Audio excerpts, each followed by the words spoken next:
Bonjour Eugénie, Bonjour, bienvenue sur InPower. merci. Merci d'être venue jusqu'à nous, ça me fait vraiment plaisir. J'ai reçu une autre footballeuse, j'ai reçu Marinette Pichon, il y a 3 ans je pense maintenant, mais c'était hyper intéressant parce que c'est une autre génération. J'ai un peu spoilé du coup qui t'étais, mais de toute façon ça sera marqué dans le titre.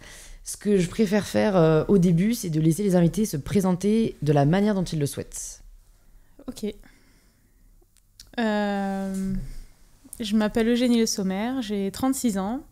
Je suis footballeuse professionnelle à l'Olympique Lyonnais, en équipe de France. Et j'ai toujours fait du foot depuis l'âge de 4 ans. Et je suis une passionnée de foot. Voilà, je suis restée longtemps à l'Olympique Lyonnais, donc je suis quelqu'un qui a gagné beaucoup dans ce club et qui a eu une belle carrière là-bas. Donc c'est le club où je suis restée le plus longtemps. Qu'est-ce qui t'a d'abord plu dans le foot ? J'ai pas vraiment de réponse à cette question, mais c'est quelque chose que j'avais en moi. En fait, ma mère me le dit, j'avais même pas encore conscience des choses, que je voulais déjà faire du foot. C'est plus le foot qui est venu à moi, en fait, et c'est quelque chose que j'explique pas forcément, mais c'était ça que je voulais faire. Je pense qu'il y a une part de génétique, parce que mes parents aimaient le foot, ils en ont fait, ma mère aussi. Mais on m'a jamais mis un ballon entre les pieds, et c'est moi qui suis allée vers le ballon. Je le dis souvent, j'ai des grandes sœurs qui sont plus vieilles que moi, et elles ont pas du tout choisi le foot, alors qu'on vivait dans le même environnement, on a grandi dans le même environnement, et elles ont choisi la gym, et non, moi, je voulais faire du foot. Voilà. Donc tu commences très tôt. Ouais. Quand est-ce que tu prends conscience du fait que tu peux faire ça toute ta vie et pas juste après l'école, tu vois, quand... Il y a deux choses. Il y a faire ça toute ta vie. Moi, quand j'ai commencé le foot, c'était pour toute la vie. Ça veut dire, je me suis dit, c'est ce que... marié avec le foot. Ouais, c'est ça. À partir du moment où j'ai été inscrite dans un club, j'ai dit, mais je jouerai toujours dans un club. Mais peut-être ta question, c'était aussi, est-ce que j'allais en faire mon métier et en vivre comme ça ? La réponse est, j'ai quasiment jamais su que j'allais faire ça parce que ça n'existait pas. Les premiers contrats professionnels, en fait, où tu pouvais jouer contre rémunération, officiellement en France pour les filles, c'est arrivé en 2009. En 2009, j'avais déjà 20 ans, donc c'était déjà très tard dans une carrière pour se dire je veux faire ça. Mais très tôt, je me suis dit je veux être en équipe de France, je veux être la meilleure possible. Ça s'est fait vers l'âge de 14-15 ans, mais sans avoir cet objectif de métier. Mais c'était plutôt d'aller le plus haut possible dans le foot et de rêver de choses qui n'existaient pas, en fait. De me dire, un jour, j'aimerais bien être professionnelle, mais j'étais loin d'imaginer que ça allait être le cas plus tard, quoi. Et comment t'affrontes au début la frustration ou la désillusion du fait que finalement tu te rends compte que ça dépend pas de toi, tout ça ? Parce que moi je trouve ça hyper chouette, tu vois, de rêver à être pro, rêver grand, mais en fait on peut vite du coup être très frustré de pas pouvoir le concrétiser. Je pense que ça arrivait avec le temps, mais j'étais plus, on va dire, frustrée, déçue au tout début quand on me disait que c'était pas fait pour moi, je comprenais pas. Que quand t'étais une fille et que tu faisais du foot, tout le monde te regardait bizarre. Personne comprenait, en fait, mais pourquoi tu fais du foot ? C'était ça, la question c'était tous les jours, mais une fille ça joue pas au foot. Et c'est plus ça a été ça mon challenge, plutôt que de me dire j'ai eu des rêves et je savais pas s'ils étaient réalisables, parce que j'avais pas conscience des choses, en fait. Alors que j'avais conscience que je comprenais pas pourquoi on disait que les filles pouvaient pas jouer au foot. Ça, c'est ce qui m'animait. Je me disais, mais si, regarde, je suis meilleure que les garçons. Pourquoi ils me disent que la fille, elle peut pas jouer au foot ? Et ça, c'était une contradiction dans mon cerveau qui m'a poussée à continuer, qui m'a poussée on va dire, à me motiver à en faire 2 fois plus pour montrer que si, j'avais toute ma place et que j'allais leur montrer que j'avais ma place. Utiliser la colère comme moteur, c'est efficace. Ouais. Mais du coup, tu choisis quoi comme voie professionnelle avant ces premiers contrats rémunérés ? J'ai pas vraiment eu à choisir. En fait, donc j'ai eu toute ma scolarité et puis à 18 ans, j'ai passé mon bac et ensuite, il y a eu cette année où je me suis dit qu'est-ce que je vais faire ? Et j'avais aucune idée. Moi, c'était le foot, j'étais en sport-études foot. Et je me suis dit, dans tous les cas, je veux travailler dans le sport ou dans le foot. Donc, j'ai fait un diplôme d'éducatrice sportive, un BPGEPS. Et je me suis dit, au moins, j'aurai ça. Je sais pas si c'est ce que je veux faire, mais vraiment, je savais pas quoi faire dans la vie. À 18 ans, je savais que si je pouvais être pro, j'allais être pro. Mais j'avais pas d'autre chose, en fait. J'avais pas d'autre option qui me faisait kiffer. Ouais.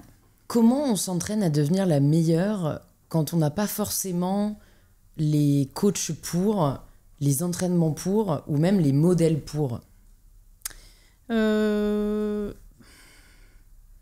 En fait, je me suis entraînée toute seule. Donc, toute seule, je me suis construite... en fait, ça a commencé pour moi, sans parler de coach, tout ça, ça a commencé pour moi dans mon jardin, en fait. Quand j'ai pris mon ballon et que j'ai commencé à jouer, c'était... En fait, sans m'en rendre compte, c'était de l'entraînement. Et je le dis souvent quand on dit ouais, qu'est-ce qu'il faut faire? Mais en fait, faut jouer, faut pratiquer, faut s'entraîner. Et moi, j'avais cette passion. Ma mère me le dit toujours. Dès qu'on allait quelque part, tu prenais un ballon de foot. Peu importe, même à un mariage, je prenais un ballon de foot. Même à un mariage, je faisais une partie de foot. Et c'était tout le temps. Et du coup, c'est ça qui m'a fait progresser. Et puis, quand je sentais, je pense que c'est la compétitrice que je suis, quand je sentais que je progressais, je voulais aller encore plus loin. Et je prends souvent l'exemple des jongles parce que c'est un peu facile à imaginer, mais quand je faisais 10 jongles, le lendemain, je voulais en faire 11. Le surlendemain, je voulais en faire 12 et ainsi de suite. Et j'ai toujours regardé devant. Mais ça, on ne me l'a pas appris, c'est venu tout seul. Je sais pas, il y a des choses que j'arrive pas à expliquer, il y a des choses qui ne peuvent pas s'expliquer. Ouais, qui relève de la personnalité. Ouais, c'est ça. Et parce qu'en fait, ce qui est complexe, je trouve, c'est que pour progresser, il y a tellement d'aspects sur lesquels il faut travailler que je me dis, le fait de ne pas être entouré à ce moment-là, de ne pas être encadré, en fait, ça aurait pu être fatal, on va dire, pour la suite de ta carrière, tu vois. Ouais. Après, j'étais quand même encadrée dans le sens où j'avais des entraînements... Enfin, à partir du moment où j'ai été inscrite en club, j'avais mon entraînement du mercredi avec un coach, donc il y avait un petit peu d'entraînement. Et après, c'était dans la cour d'école tous les jours. Et ensuite, c'était les conseils que je pouvais avoir à droite à gauche, mes parents. Ou, après, j'ai fait des sports-études, donc c'est un peu plus cadré, avec des coachs un peu plus compétents que dans un club. Et après, j'ai beaucoup été à l'écoute des conseils qu'on pouvait me donner. Donc, j'étais un peu... Tout le monde. Okay. Tout le monde, tous les coachs, même des éducateurs, même des fois, c'était des papas, c'était pas des gens avec des diplômes, mais j'étais un peu une éponge qui apprenait et qui écoutait et qui se disait « Ah ouais, ça peut être bien ». Et j'essayais de le faire. Et après, je regardais beaucoup de matchs aussi. Et je le dis souvent, je pense que ça m'a aidé aussi à progresser dans le jeu, dans la tactique. Des choses qu'on n'imagine pas forcément. Enfin, quand j'étais petite, je regardais un match, je me disais pas ah ouais, ça va me servir pour plus tard. Mais en fait, de les voir, ça m'a construite, ça m'a appris inconsciemment. Et ça m'a aidée. Enfin, j'imagine quand j'essaie de retracer mon parcours. Qui est-ce que tu admires à ce moment-là, quand tu es adolescente, prête à entamer ta carrière, mais sans le savoir encore? J'admire des garçons. J'admire forcément des... je suis de la génération qui a vu Zidane à son prime, donc j'ai grandi avec Zidane, le meilleur joueur. Donc c'était un peu lui, mon idole, si je peux dire. Je rêvais pas de Zidane toutes les nuits, mais c'était mon joueur préféré. Au-delà d'être un idole, c'était mon joueur préféré. Et après, j'aimais tous les joueurs, tous les grands joueurs, mais je regardais beaucoup les Français, et après... les matchs de Ligue des Champions, tout ça. Mais c'était que des garçons. Et d'ailleurs, c'est marrant quand tu parles de Marinette, parce que Marinette, ça a été, je pense, le premier nom de joueuse que j'ai entendu, qui faisait une carrière. Je crois que j'ai entendu son nom au moment où elle part aux États-Unis, justement, pour devenir pro. Mais à ce moment-là, je crois que j'avais 14 ans, vers là. Mais je ne l'ai jamais vu jouer. Donc c'est paradoxal, je connais son nom et les gens en ont parlé, mais je ne l'ai jamais vu jouer, donc je n'ai jamais pu m'identifier à elle. Et c'est ce qui change aujourd'hui par rapport aux nouvelles générations. Ouais, le fait d'avoir des rôles modèles.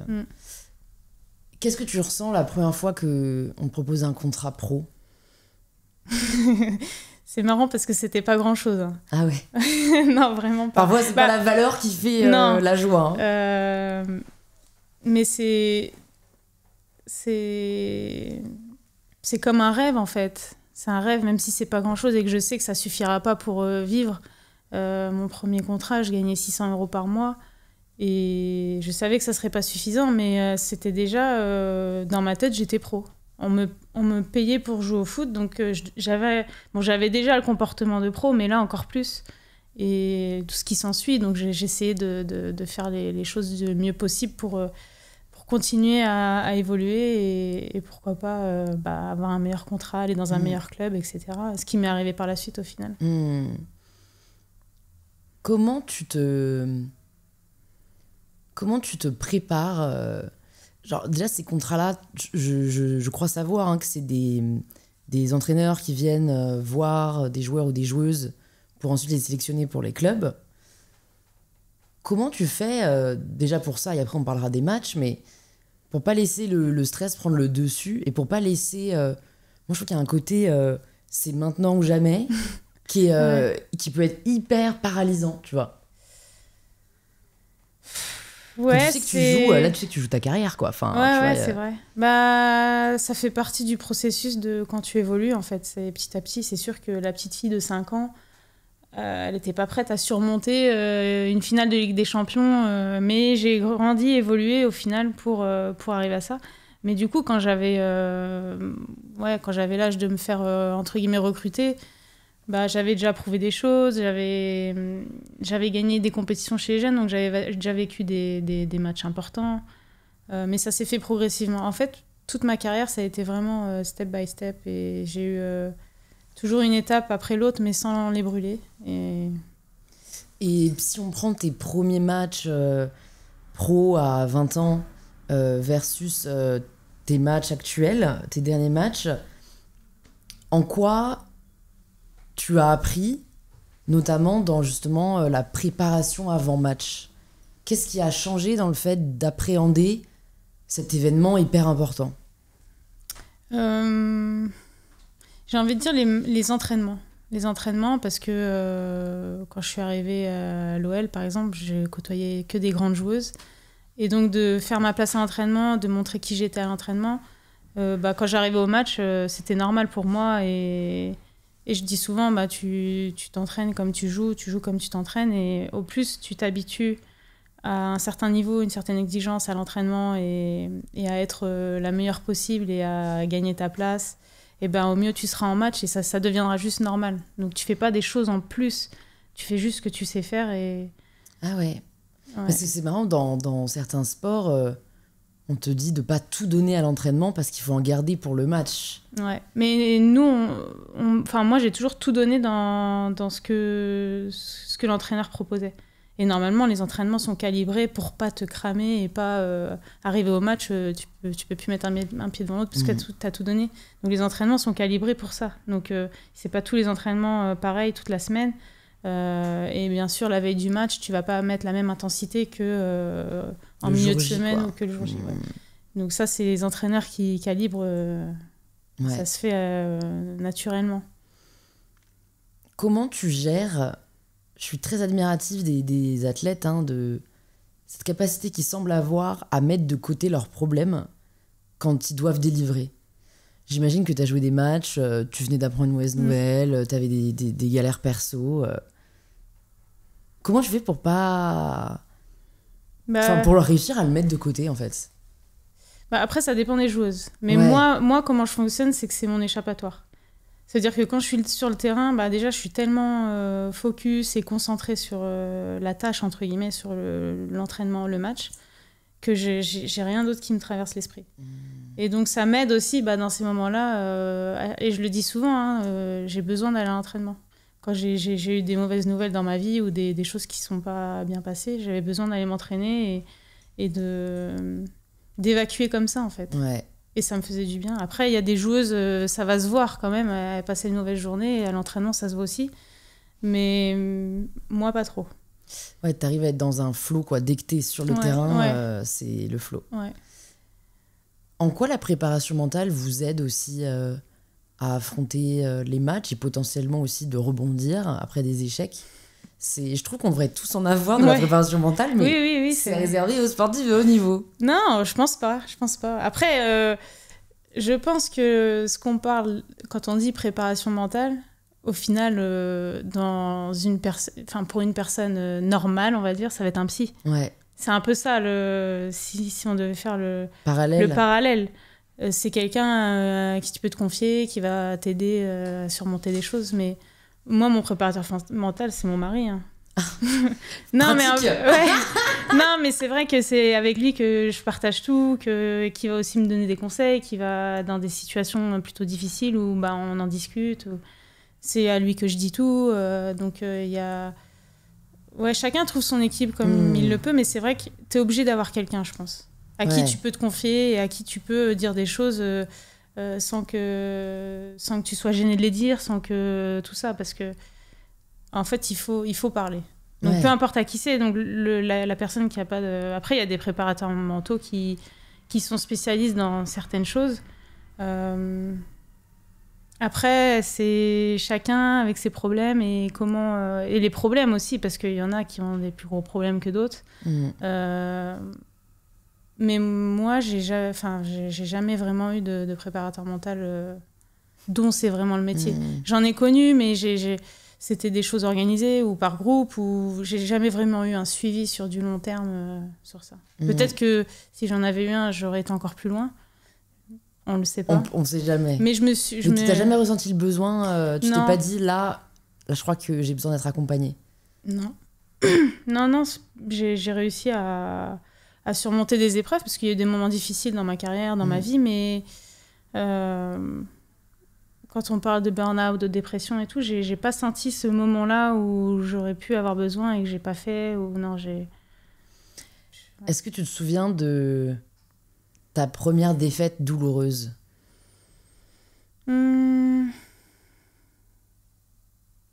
Une qui a vraiment fait mal, je pense que c'est aux Jeux Olympiques en 2012, où on perd le match de la 3e place, donc la médaille, sur un but à la dernière minute, alors que tout le match, on mérite de gagner, on a dominé. Et ça a été une première claque, on va dire, et de me dire... le foot, c'est dur quand même. Parce que tu peux avoir des moments vraiment hauts, des moments vraiment bas. Et c'est la beauté aussi du sport, c'est que tu vis des émotions très fortes dans les deux sens. Et que c'est jamais cousu d'avance, quoi. Ouais. Et quand je me vois encore aujourd'hui, c'était en 2012, et là, on est longtemps après, je me dis, on était tellement pas loin. T'as pas digéré, quoi. Ouais, non, parce que je me dis, c'est... Non, si, je l'ai digéré, mais quand j'y repense, je me dis, c'était vraiment pas loin, quoi. Ouais.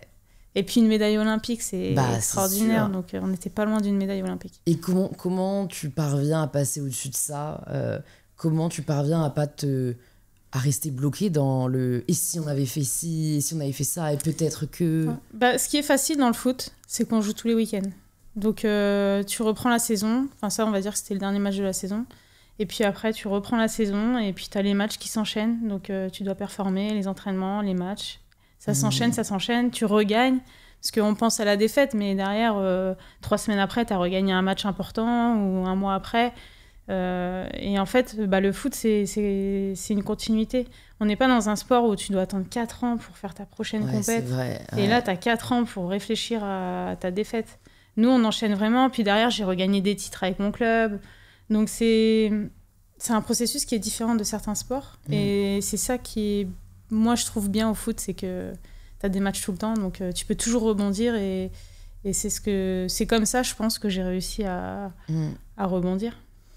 Tu penses que ça a été quoi la période la plus compliquée pour toi?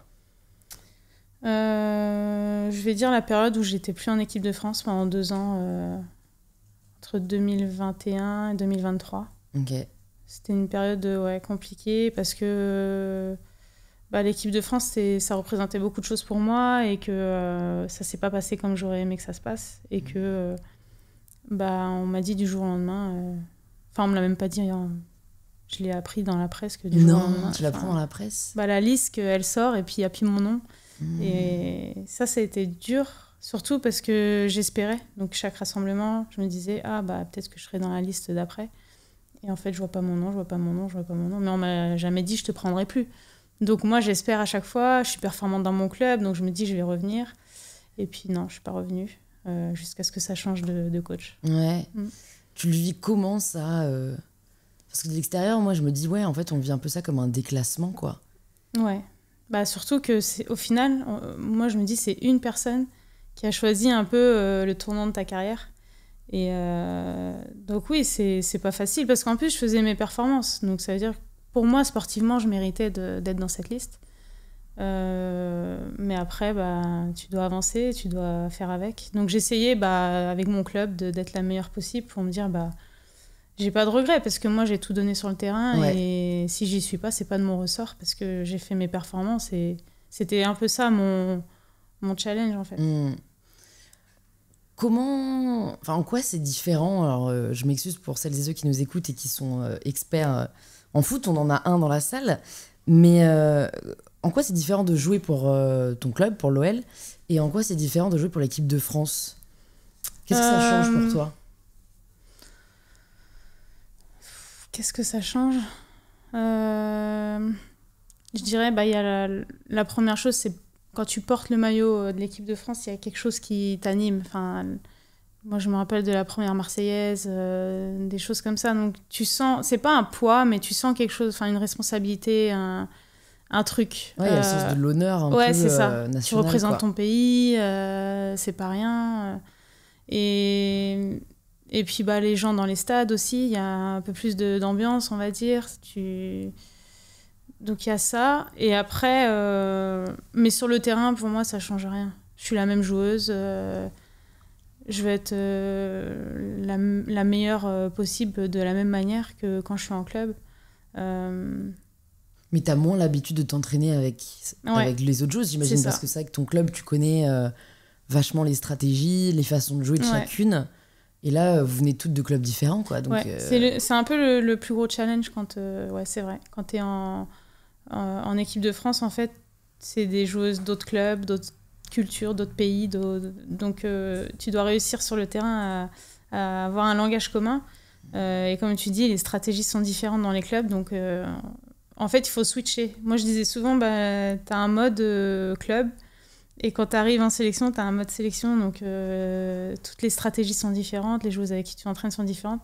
Mais moi, j'essayais d'observer déjà les joueuses avec qui je jouais, donc d'essayer de comprendre assez vite leur jeu, quels étaient leurs points faibles, leurs points forts, comment je pouvais un peu jouer avec elles, vu que c'est différent. Et après, c'est les entraînements qui t'aident à ça, hein, donc plus tu t'entraînes, plus tu y arrives. Comment tu fais si tu t'entends pas avec les personnes avec qui tu joues? Parce que je me dis, ça va forcément arriver, quoi. Ouais, je pense que c'est comme le fait de mettre ses émotions de côté. Et moi, ça s'est toujours très bien passé. Après, j'ai jamais eu de personnes avec qui j'aimais pas jouer. Ou je suis quelqu'un qui s'entend plutôt bien avec tout le monde et qui veut s'entendre avec tout le monde. Je suis issue d'une famille nombreuse et c'est comme ça qu'on fonctionne, donc j'aime pas forcément les conflits. Je les évite pas, je suis plutôt quelqu'un qui a envie de les résoudre, mais je fais en sorte que ça se passe bien et sur le terrain c'est pareil, donc je fais la part des choses. Bien sûr, on a des affinités plus avec certaines qu'avec d'autres, mais pour moi sur le terrain on est toutes pareilles. Vous êtes animées par le même but. Et moi, même si je partirais pas en vacances avec toi, t'es ma coéquipière et même si elle c'est ma meilleure pote, je vais pas lui faire plus de passes que tu vois. Donc c'est vraiment un but commun et à partir du moment où tu portes le même maillot, pour moi ça a toujours été ça. C'est-à-dire on est ensemble quoi. Tu tombes, je vais te relever et d'essayer d'avoir cette relation de coéquipière en fait. Et c'est pas gênant aussi parce qu'il y en a qui disent il faut être toute meilleure amie pour que ça fonctionne. Non, faut être bienveillante, respectueuse et consciente qu'on est ensemble. Mais par contre, c'est ok, hein, si on part pas en vacances ensemble, c'est pas du tout grave et c'est pas pour ça que je te respecte pas et que je vais pas t'aimer en fait. En quoi un lendemain de victoire est différent d'un lendemain de défaite? Ouais, ça c'est... Parce que des fois, quand tu perds, tu te dis mais pourquoi je fais du foot? Ah ouais. Parce que le sentiment que tu ressens à ce moment-là, tu te dis c'est dur. Tu t'infliges ça en fait. Tu te dis mais j'en ai pas besoin en fait. Mais par contre quand tu gagnes, c'est la même émotion mais dans l'autre sens. Donc et bon, vaut mieux plus gagner que perdre. Mais quand je perds, je me dis c'est aussi pour ça que tu veux gagner. Donc tu veux vite rebondir. Mais le sentiment quand t'as perdu, c'est très dur. t'es pas bien en fonction du match et de l'équipe et du score. Ça m'est déjà arrivé d'avoir honte, de me dire mais très difficile. Après les Jeux Olympiques, je suis pas sortie de chez moi pendant 3 jours. J'étais toute seule et je voulais voir personne. Et c'était mais c'était mon besoin à ce moment-là de me dire non, c'était un peu mon deuil. Mais c'est savoir s'écouter aussi, quoi. C'est bien que tu avais déjà cette capacité-là de savoir que tu avais besoin de passer par là pour pouvoir revenir plus forte. Ouais. J'ai l'impression que tu es très perfectionniste. Enfin, tu répètes souvent le fait de tu veux être la meilleure. Ouais. Comment faire en sorte que ça ne devienne pas maladif? Tu vois ce que je veux dire? Je trouve qu'il y a un côté où, du coup, ça peut ne jamais être suffisant, ne jamais être assez. Et on peut être très, très exigeant, voire même méchant envers soi-même. Alors, je suis pas méchante envers moi-même, je suis très exigeante, mais je sais pas, c'est trouver la chose qui fonctionne et...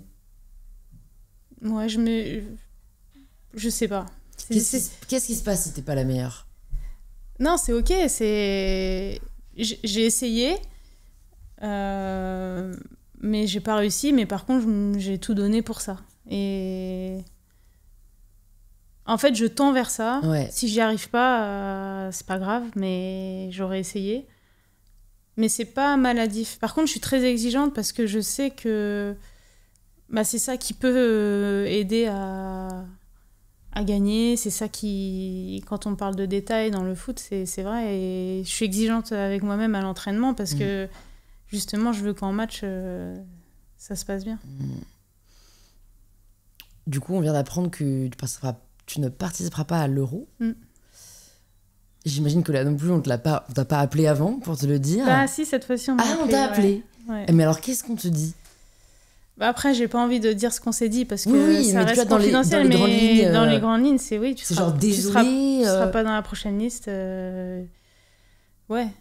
Je veux pas dévoiler parce que ça reste confidentiel, mais c'est un moment très difficile. C'est un moment très difficile. Et toi, tu peux pas essayer de convaincre? Moi, je crois que je serais toxique. Je serais là, mais si vous me prenez... Non, après, c'est dur à encaisser et ça a été un moment très difficile, mais en même temps, je peux rien. Encore une fois, je peux rien faire. Ça dépend pas de moi. Moi, j'ai fait ce que j'avais à faire. T'arrives à lâcher prise, en fait? Non, sur le moment, c'était très dur. Là, je le dis comme ça, mais en fait, on va dire que j'étais pas actrice de cette décision. Et moi, de ce que je pouvais maîtriser, je l'ai maîtrisé. J'ai fait ce que je pouvais, j'ai donné tout ce que je pouvais, j'ai fait mon possible. J'ai été performante, j'ai tout ce qu'on veut. Mais la décision, c'est pas moi qui la prends. Et encore une fois, c'est une personne qui décide pour toi. Et pour si peu d'élus, quoi. Ouais. Parce qu'il y a de plus en plus, quoi, de bonnes, voire d'excellentes joueuses. Donc c'est vrai que ce côté, je trouve, chaise musicale... Savoir qu'on est substituable, ça fait jamais du bien, quoi. Non, c'est dur. C'est pas un moment facile dans tous les cas. Mais est-ce que c'est vraiment souhaitable d'aller au plus haut niveau? Est-ce que c'est vraiment souhaitable de faire l'Euro? Tout comme, moi je me demandais, tu vois, en étudiant un peu ton parcours, il y a toujours ce truc, c'est pour ça que j'ai pas envie de m'éterniser là-dessus, football féminin versus football masculin, enfin oui, on sait, il suffit de regarder la télé pour se rendre compte que c'est pas du tout le même traitement médiatique. Mais en fait, est-ce que c'est souhaitable d'être aussi exposé que les stars de foot masculines? Tu vois, est-ce que bigger is always better? Non, c'est difficile aussi. Moi, des fois, je me dis, j'aimerais pas être à la place de certains garçons. Par rapport à ce qu'ils vivent, les critiques qu'ils peuvent avoir. Et le fait d'être scruté. Après, je pense vraiment que c'est pas fait pour tout le monde. Et que même, d'ailleurs, c'est aussi pour ça que des fois, certains joueurs ou certaines joueuses vont pas plus loin. C'est parce que ça leur convient pas et qu'ils sont pas faits pour ça. Il y en a qui sont très très forts. Il y a des filles qui sont très très fortes, mais qui sont pas prêtes à vivre tout ça, à vivre toutes ces déceptions, ou qui se relèveront pas, ou qui se relèvent... Enfin, elles en vivent une, elles se relèvent pas. Les joueurs, je pense que c'est pareil. Et au niveau médiatique aussi. Donc, c'est pour ça que je dis... Enfin, quand tu arrives dans le foot de haut niveau, il n'y a pas de hasard. Ça veut dire que tu as eu un chemin. Et quand tu es resté dans le haut niveau, c'est pour des raisons. Et Et tout le monde n'est pas fait pour ça. Comme tout le monde n'est pas fait pour être acteur, exposé, ou musicien, ou chanteur. Ouais. Parce qu'il y a des côtés qui ne leur iraient pas. Et ça, c'est pareil dans le foot. Et toi, t'arrives à les encaisser, les critiques, les commentaires, les remarques? Moi, je pense que j'ai plutôt bien réussi. Après, c'est pas facile, mais c'est des épreuves pour moi.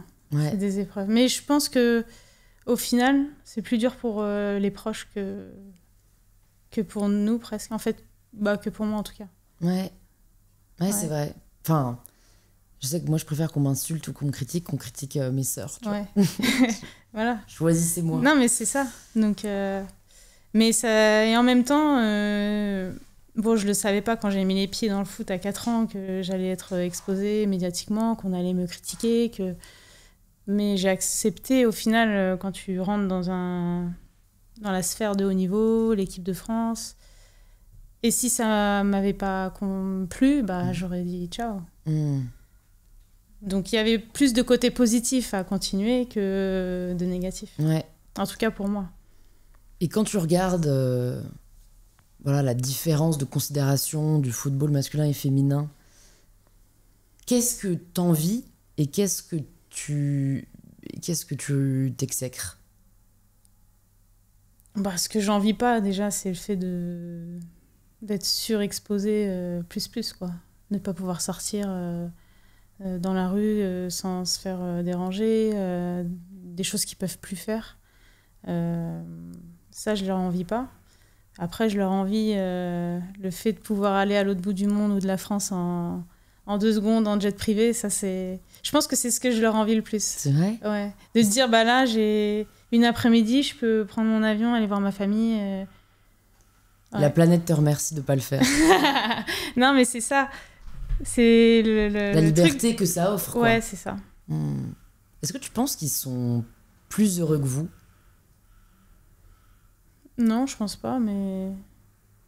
Enfin, je sais pas, mais... Il y en a qui sont plus heureux, il y en a qui sont moins heureux, mais...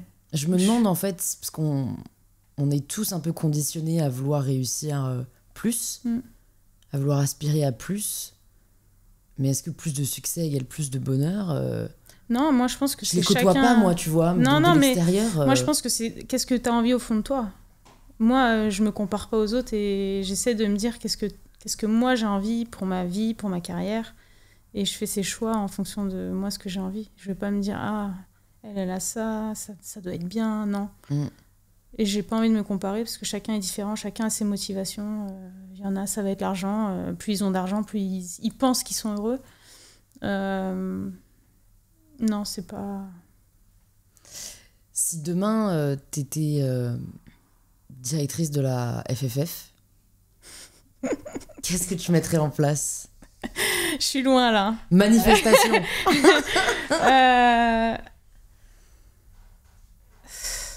Il y a trop de choses.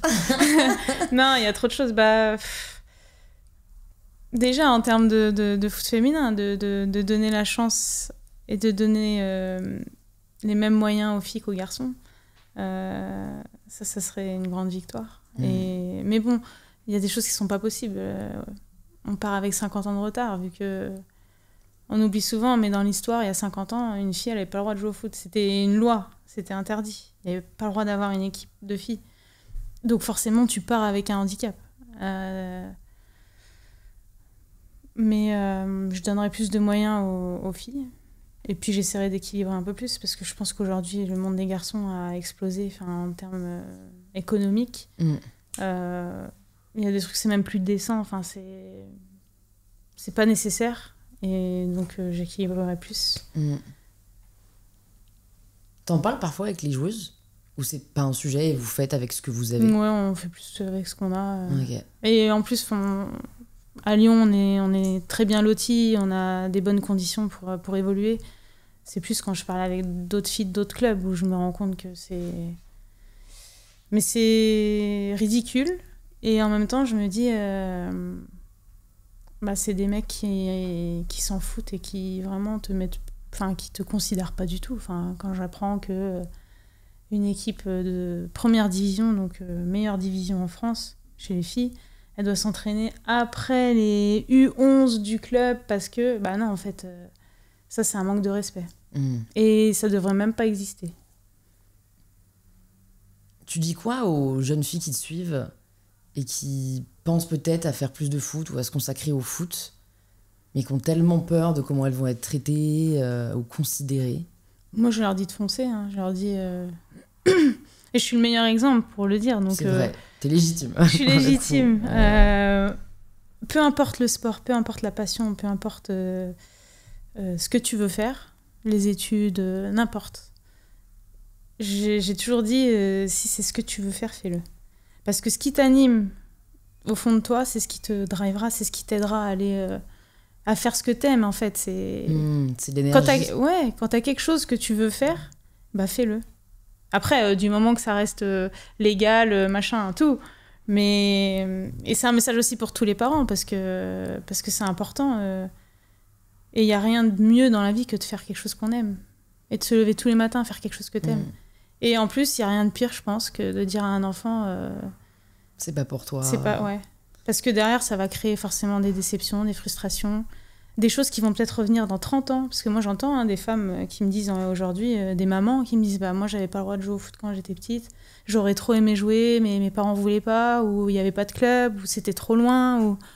Et en fait, elles ont cette frustration toujours en elles, et c'est dommage, en fait. Ouais, c'est une blessure. Ouais, et c'est un truc qu'on aurait pu éviter, enfin, qui n'aurait pas dû exister au final.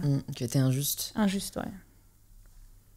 Après, je me demande toujours, notamment avec les réseaux sociaux qui vendent une idée de ce que peut être une carrière, à quel point ce dont on a envie, c'est vraiment ce dont on a envie.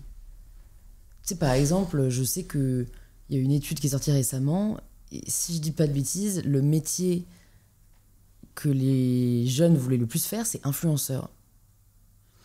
Mais en fait... Qu'est-ce qu'ils en savent de ce que c'est être un influenceur ? Ouais. En fait, ils voient l'image renvoyée par les influenceurs. Plein de followers. Est-ce qu'ils veulent vraiment faire ça avec tout ce que ça demande de critique, de résilience, de temps disponible, etc., etc. Donc je me dis, c'est vrai que c'est dur. Voilà, après, je te comprends, je te rejoins dans le sens où même si c'est pas ce qu'ils veulent faire, de toute façon, c'est qu'en le faisant qu'ils s'en rendront compte. Ouais. Donc je suis aussi d'accord sur le fait de ne pas briser les rêves des ados, parce qu'en vrai, dans tous les cas, s'ils ont cette envie, il faut qu'ils la nourrissent, parce que sinon, ils sont frustrés, et au moins, même s'ils découvrent que c'est pas ce qu'ils voulaient faire, au moins ils pourront passer à autre chose beaucoup plus facilement. Ouais, ou peut-être les accompagner dans le choix et de se dire, ou qu'ils aient un peu plus d'éléments. On leur dise que c'est pas tout beau, tout rose, qu'il y a aussi des choses qu'il faut comprendre. Mais c'est vrai que... c'est particulier. Aujourd'hui, on est dans un monde différent du monde dans lequel moi j'ai grandi. Et, après, influenceur, il y a tout aussi. Hein. Tu me dis, je vais être influenceur voyage, montrer aux gens que ce voyage, c'est trop beau. Regarde, faire découvrir des endroits où tu n'aurais pas été. Ça, je trouve ça trop bien quand tu es passionné par le voyage et que tu veux devenir influenceur voyage, par exemple.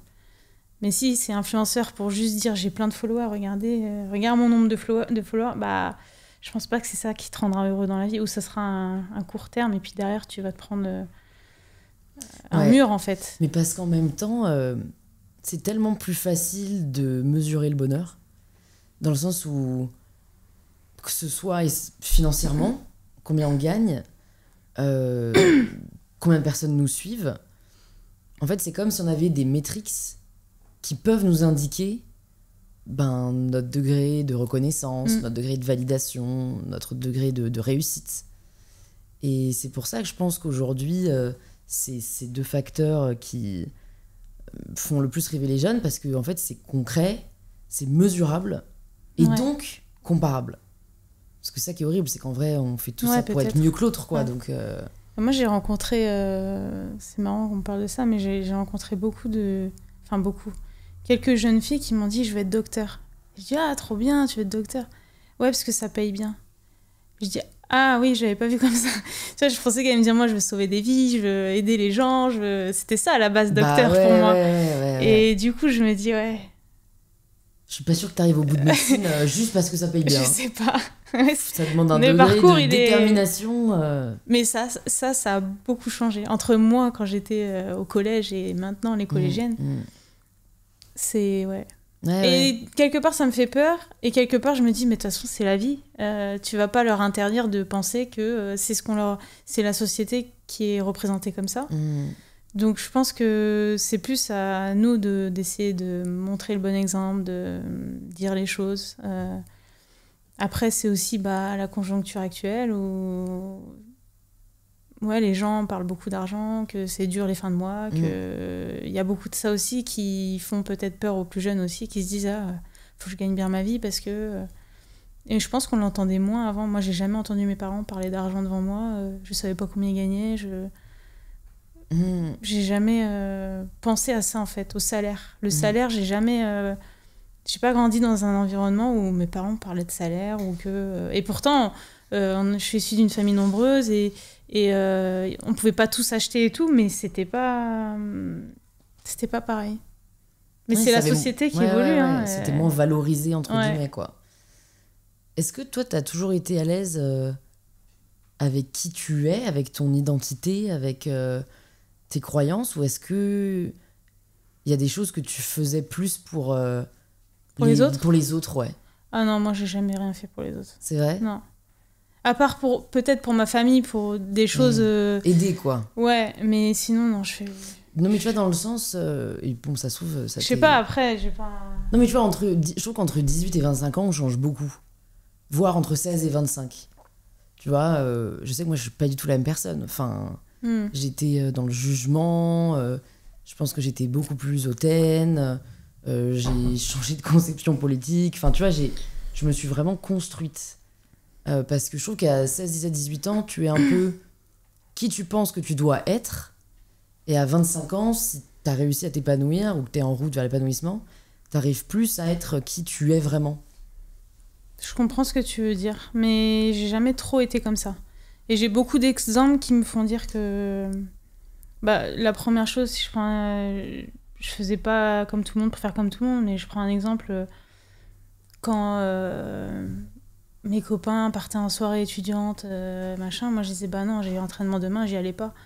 Et pourtant, j'avais 18 ans, t'as envie de sortir, la vie, c'est ça, tu veux profiter. Mais non, en fait, je suis restée dans mon truc, mais ça me rendait pas malheureuse. Ouais. Et en même temps, eux, ils le comprenaient parce qu'ils me disaient « Ouais, tu viens jamais ?» Et je leur disais « Bah non, mais c'est comme ça. » Et bon, de temps en temps, j'y allais, je choisissais les moments et ils comprenaient. Et aujourd'hui, ils me disent « Bah oui, on sait pourquoi t'es là aussi. Parce que t'as fait des choix plus tôt, ou ça peut être autre chose. » ne serait-ce qu'au niveau de l'apparence, quoi. Je trouve qu'il y a des injonctions pour les femmes de s'habiller d'une certaine manière. Si, je l'ai fait un peu, suivre la mode, je l'ai fait un peu. Jamais trop poussé, mais je pense comme toute adolescente, jeune adulte. Mais c'était vraiment minime, c'était pas... Quand il y a eu la période où fallait se raser un côté, je l'ai pas fait. On t'en remercie. Non, j'ai jamais été une suiveuse, on va dire. Ouais. Et j'ai toujours eu aussi du caractère pour me dire moi, si j'ai pas envie, je le fais pas. Après, il y a des fois où tu te dis ouais, ça peut être bien que je le fasse et tout le monde le fait. Mais c'était vraiment des choses, pas des choses importantes. Ouais, quoi. c'est superficiel. Ouais. Mais c'est hyper important, je trouve, ce côté j'ai pas envie de le faire donc je le fais pas. Parce que ça peut être interprété comme de l'égoïsme. Mais en fait, c'est juste normal. Enfin, moi, je trouve qu'il y a vraiment un truc où je comprends pas qu'on valorise les martyrs. Si t'as un sens derrière, faut avoir une réflexion derrière. Ouais, c'est juste oh non, j'ai pas envie. Mais derrière, je me disais non, j'ai pas envie parce que si, parce que ça. Ou j'ai envie parce que si, parce que ça. T'as un sens qui guide tes décisions. Quoi. Ouais, c'est ça. C'est fou quand même, l'astreinte que ça demande, le mode de vie que ça demande, la discipline. Tu penses qu'on l'apprend, la discipline ? Je pense qu'on peut l'apprendre. Il y en a qui l'ont appris très tard. Il y en a, ils commencent à comprendre à 25 ans qu'il faut qu'ils soient professionnels dans dans leur quotidien pour être un meilleur joueur. Mais moi, je le dis souvent, ma discipline, je l'ai eue très jeune, en fait. J'ai été en sport-études à l'âge de 12 ans. Je suis partie de chez mes parents à l'âge de 12 ans en internat. Et ça te forge aussi, ça te conditionne aussi. Tu te dis, c'est moi qui ai choisi de faire ça, donc c'est ce que je veux. Et j'ai eu aussi des coachs, justement, en sport-études, qui essayaient de donner l'exigence que j'avais besoin à cet âge-là. J'avais 12, 13 ans, 14 ans. C'est pas l'exigence que j'ai aujourd'hui à l'Olympique Lyonnais, mais il y a des similitudes. À mon degré, on me faisait comprendre ce qui était bien, ce qui était pas bien, vers où je devais aller pour être là où je suis aujourd'hui. Qu'est-ce que tu as envie de dire aux personnes qui pourraient se dire non, mais pour Eugénie, finalement, ça a été facile. Ça a été facile pour elle. C'est ce qu'on voit, en fait, mais on voit pas l'envers du décor, les sacrifices, les moments de doute, les moments difficiles. Il y a des choses qui sont faciles à faire. Il y a des choses que moi j'ai fait que personne d'autre aurait pu faire ou aurait pas eu une carrière que j'aurais eue. Donc c'est très individuel. Hein. On a toutes des trajectoires différentes dans l'équipe, par exemple. Mais moi, je me suis conditionnée très jeune, mais toute seule. Hein. J'avais envie de ça. Je mangeais pas n'importe quoi déjà à l'âge de 12-13 ans.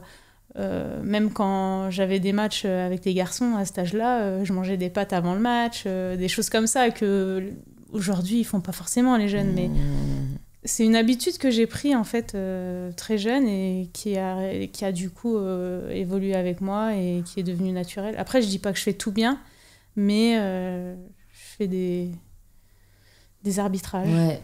Et après, il y a des moments où, pareil, de rater un mariage, de rater des anniversaires, des moments en famille où c'est pas facile.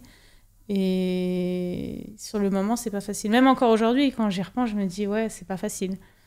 Je l'ai fait, mais il y a eu des contreparties, heureusement. Ouais. J'ai gagné des choses, j'ai gagné beaucoup de titres dans ma carrière qui me font me réconforter, entre guillemets, me dire, c'était pas pour rien. C'était pas pour rien.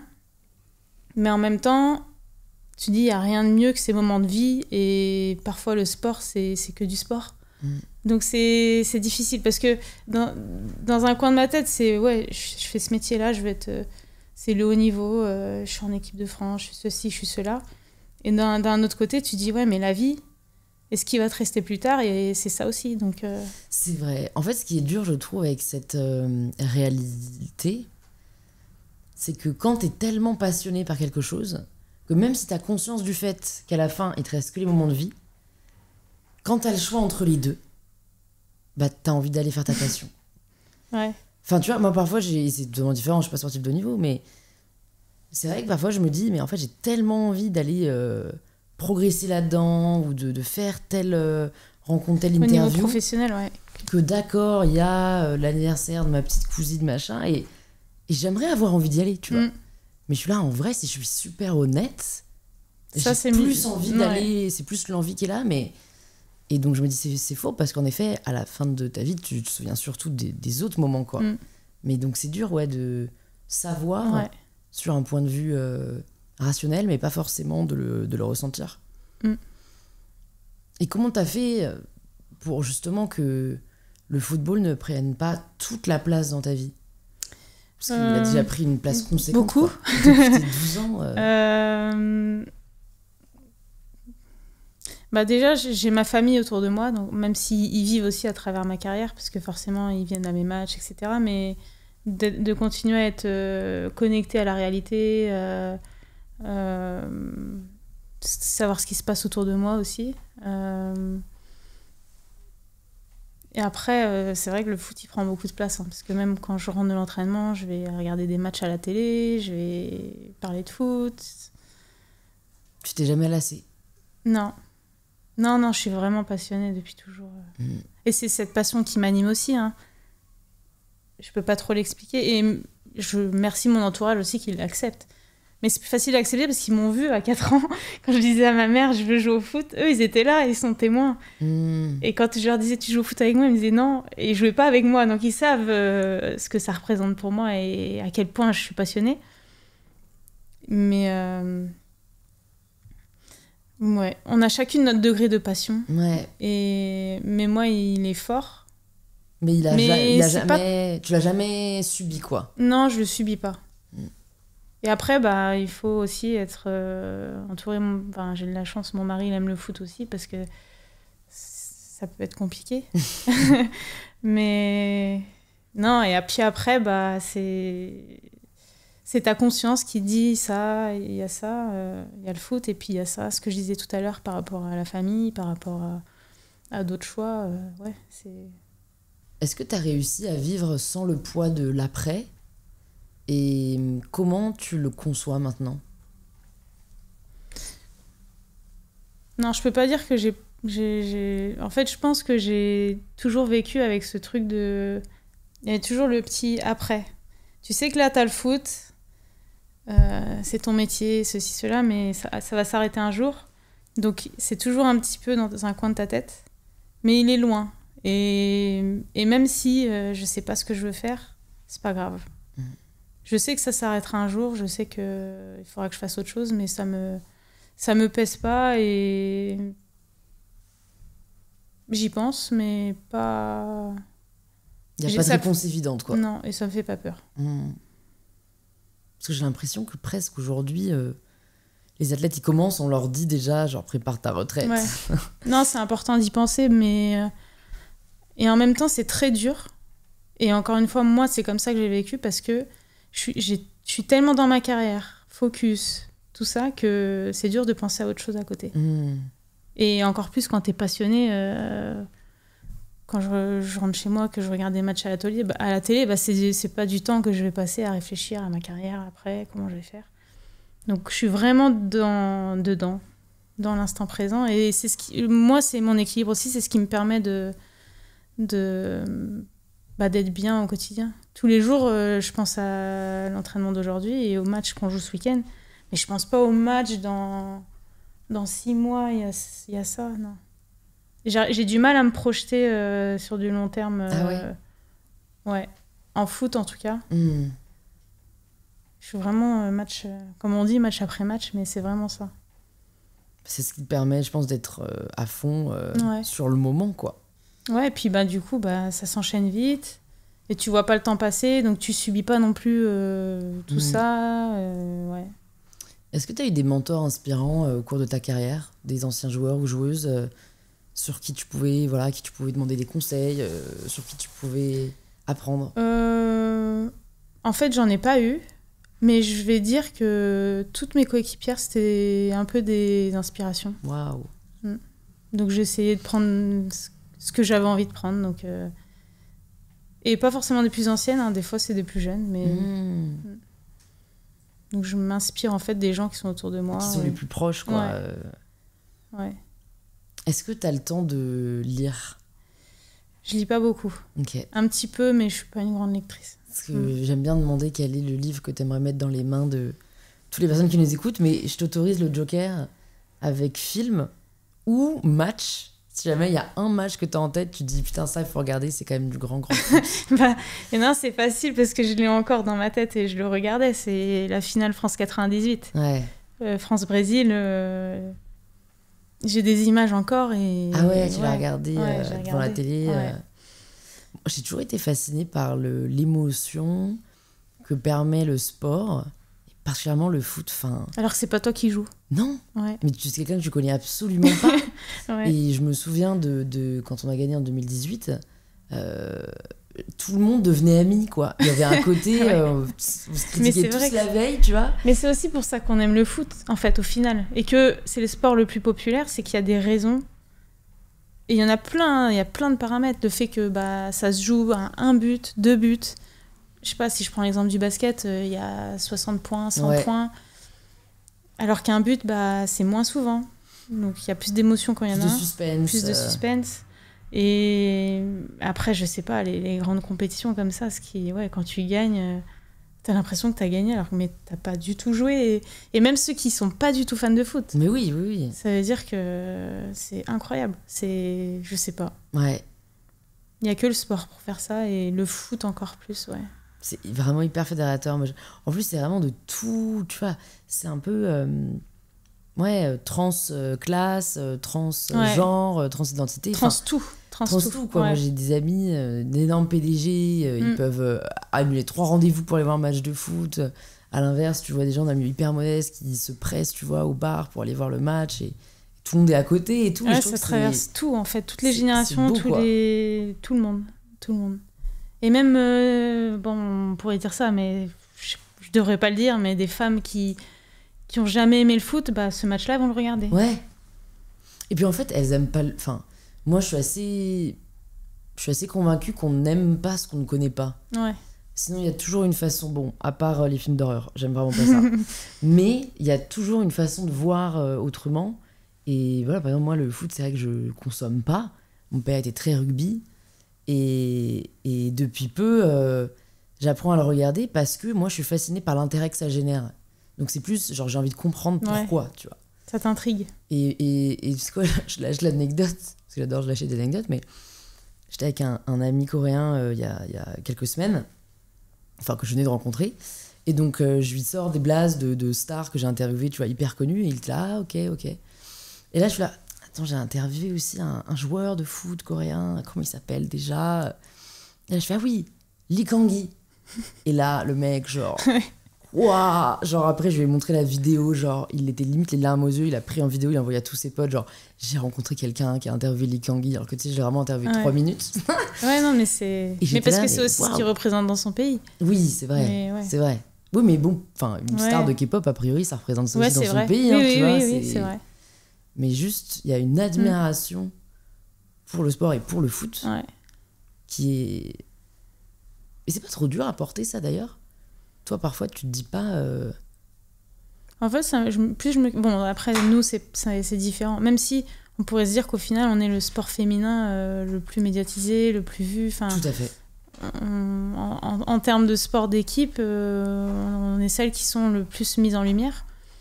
Mais c'est pas au niveau des garçons non plus, donc c'est pas quelque chose que j'arrive pas à gérer. Oui, mais il y a quand même la responsabilité pour vos fans, tu vois, de la victoire, et c'est ça qui doit être très dur en effet pour toutes les grandes équipes, quoi. Ce côté, on comptait sur nous, ils comptaient sur nous. Et ça m'est déjà arrivé. Hein, on les a déçus, tu vois. Ouais. Tu te dis, ils sont venus pour toi, mais... En même temps, j'ai toujours été quelqu'un qui les a respectés, qui a essayé de me montrer l'exemple. J'ai toujours tout donné sur le terrain. Mais j'essaie aussi, ça m'est arrivé, après un match où on a perdu, je vois toutes les joueuses qui commencent à partir et tout. Je dis, bah non, vous allez remercier les fans parce qu'eux, ils sont venus pour nous voir, ils nous ont encouragé tout le match.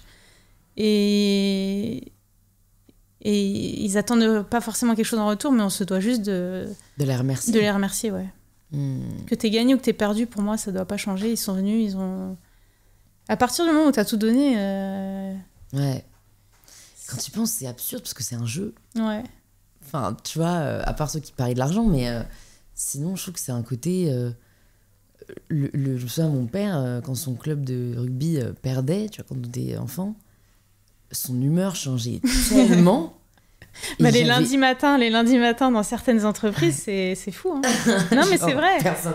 Enfin, l'ambiance est lourde et tu te dis, c'est fou parce qu'en fait, en soi, il s'est rien passé. En soi, il y a eu un jeu. C'est pas grave. Ouais. En soi, il y a eu un 3-1. Tu vois. Enfin, mais ce que ça fait, ce que ça déclenche. Les émotions que ça procure, c'est ce que je disais, c'est dans les hauts et c'est dans les bas. Et peu importe que tu aies joué ou nous, quand on joue, c'est encore plus, je pense. Enfin, quoique, je sais même pas.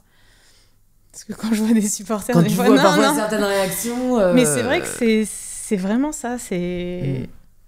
Je pense qu'il y a un côté de procuration où il y a des personnes qui, peut-être, pour eux, ça prend une telle place dans leur vie qu'ils s'identifient à... Et donc, oui, il y a ce côté d'appartenance. C'est perdre une partie de son identité, quoi.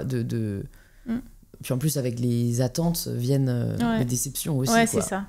Oui, parce que ça dépend qui tu supportes et contre qui. Une petite équipe qui a perdu contre le PSG chez les garçons, le mec, le supporter, il va être moins déçu que si ça avait été contre une autre équipe, parce qu'il sait, c'est le PSG, ils sont premiers du championnat, donc tu t'attendais pas forcément à ce qu'ils gagnent. Ouais. Donc oui, en fait, la déception est à la hauteur de l'attente. Et proportionnel à ça, alors que quand le PSG perd contre Nice, c'était... Voilà, moi, j'y étais, l'ambiance, elle était pas joyeuse. Non, mais c'est vrai, c'est les attentes qui font tout. Ouais. Mais même vous-même, quoi. Faut réussir à manager vos attentes, parce que d'un autre côté, vous devez avoir l'espoir fou de gagner, parce que si jamais vous n'y croyez pas, c'est quand même mal barré. D'un autre côté, il faut pas trop y croire non plus, parce que du coup, si ça se passe pas, là, t'es mal, quoi. Ouais, mais c'est pas possible. T'es obligé d'y aller en disant... On va tout niquer. Ouais, peu importe. Enfin, en tout cas, moi, c'est comme ça que je le vois. Ok. Tu crois à la manifestation ? C'est-à-dire ? Tu crois au fait de si tu manifester le fait, tu sais, de visualiser, de demander à l'univers, d'écrire ? Que ça va plus se réaliser ? Ouais. Non. Enfin, je suis pas... Parce que j'entends vachement maintenant un truc genre, tous les sportifs de haut niveau, ils sont arrivés là parce qu'ils l'ont manifesté. Ils l'ont visualisé, ils ont... Ouais. Ou là, on parle beaucoup de la visualisation positive. C'est sûr que moi... Oui, mais en fait... je me vois pas gagner, mais je me dis que je vais gagner. Je me dis jamais, je vais peut-être perdre. Enfin, je sais pas comment expliquer. Oui, il faut y aller avec un état d'esprit de gagnant, quoi. Ouais, c'est ça. Même si c'est des lulus et même si... Ouais. C'est un peu de la manifestation au final. Hein, mais voilà, moi je trouve que c'est juste dangereux, du coup, pour les déceptions que ça peut générer derrière, quoi. Parce que statistiquement, mais dans le sport, toutes les manifestations vont pas marcher, tu vois. Ouais. Non, puis si l'autre équipe en face, elle a fait ça... On fait comment ? C'est ça. Ouais. C'est quand la dernière fois que t'as fait quelque chose pour la première fois ? Un truc de fou que j'ai fait pour la première fois et la seule que je ferai, j'ai volé dans un avion de chasse. Incroyable. À quelle occasion ? C'était dans le cadre de l'équipe de France. Ils faisaient un parallèle entre les pilotes de chasse qui travaillent pour leur pays, qui défendent le pays, et puis nous qui portions le maillot bleu, qui représentions notre pays aussi. Et du coup, ils m'ont proposé, est-ce que ça te dit de voler dans un avion de chasse ? Et j'ai dit ouais, direct. Ah ouais ? J'ai dit oui, incroyable, c'est une expérience de fou. Ça va vite ? Ça va trop vite. Non, c'est incroyable. Franchement, et je savais pas à quoi m'attendre parce que c'était la première fois. Des gens m'ont dit mais t'as pas peur et tout. Je dis non, j'avais envie de le faire quand on me l'a proposé et c'était incroyable. Et même encore aujourd'hui, je me dis j'ai volé dans un avion de chasse. Peut-être que t'étais aux manettes d'Arnaud Prost quand on a reçu sur InPower, qui est un astronaute et qu'en fait je savais pas, mais c'est vrai que les astronautes c'est pas leur formation initiale et à la base il est pilote de chasse. Et c'est marrant, c'est des métiers quand même, qu'on connaît pas du tout, quoi. Moi, je savais... moi, la différence entre pilote de chasse, pilote de ligne, tu vois, c'est flou. Mais il y a vraiment une spécificité, quoi. Et puis la difficulté pour l'être aussi, parce que quand tu dis je vais être pilote de chasse, derrière, il faut faire tout ce qu'il y a à faire. C'est comme quand on dit je vais être footballeuse. Oui, je pense que c'est pire même, pilote de chasse. Je sais pas, oui, il y a plus de footballeuses que de pilotes de chasse en France. Ouais. Je sais pas combien il y a de pilotes de chasse en France. Je pense qu'il y en a pas beaucoup. Ouais, t'as raison. Et c'est ça aussi le truc qui est un peu unique. Ouais, la sélection, quoi. Ouais, l'exigence, l'adrénaline que ça doit... mais ça, c'était incroyable. Et... Ça dure combien de temps ? On perd un peu la notion du temps dans l'avion, mais je pense que ça a duré 1 heure. Ou... Ah oui, quand même. Ouais. Ok. Incroyable. Si tu pouvais entendre quelqu'un à ce micro, qui est-ce que tu aimerais entendre ? Je vais dire une femme, et je vais dire Marie-Josée Pérec.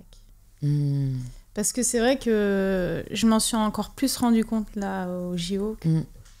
À quel point c'est une bête de meuf. Ouais, et aussi à quel point en fait on aurait dû avoir plus d'inspiration d'elle. Enfin, je me rappelle de ce qu'elle a fait, mais de loin, mais j'aurais aimé que ce soit une inspiration pour moi.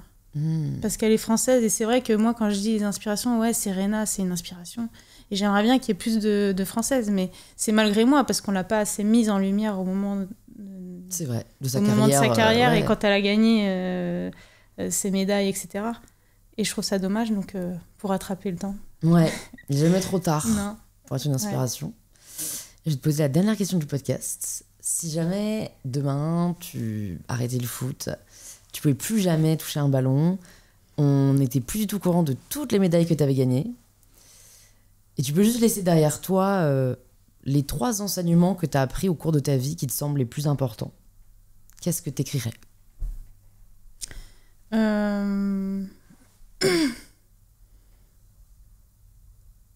Bah, qu'il faut jamais rien lâcher. Donc, même si tu tombes, tu te relèves. La résilience. Ouais. Le fait de persévérer dans ce que tu veux faire. De faire ce que tu as envie de faire. Faire ta passion. Et la 3e, je vais dire de... Je sais pas comment le dire. De rester droit dans tes valeurs et dans tes principes. Ouais, rester fidèle à soi-même, quoi. Rester fidèle à soi-même, ouais. Chouette, j'aime beaucoup. Merci Eugénie. Merci à toi. De t'être livrée au micro d'InPower. Pour les personnes qui nous écoutent et qui maintenant veulent découvrir ou redécouvrir ton parcours, te suivre, où est-ce que tu veux qu'on les redirige ? Je sais pas. Est-ce qu'il y a un réseau social que tu utilises particulièrement ? Il y a mes réseaux sociaux. Je suis sur Instagram, Twitter, Facebook. Et après, s'ils veulent suivre mon quotidien. C'est là où tu es la plus présente. Je mettrai ça dans les notes. Et puis j'espère à très bientôt te voir en action. Merci, à bientôt.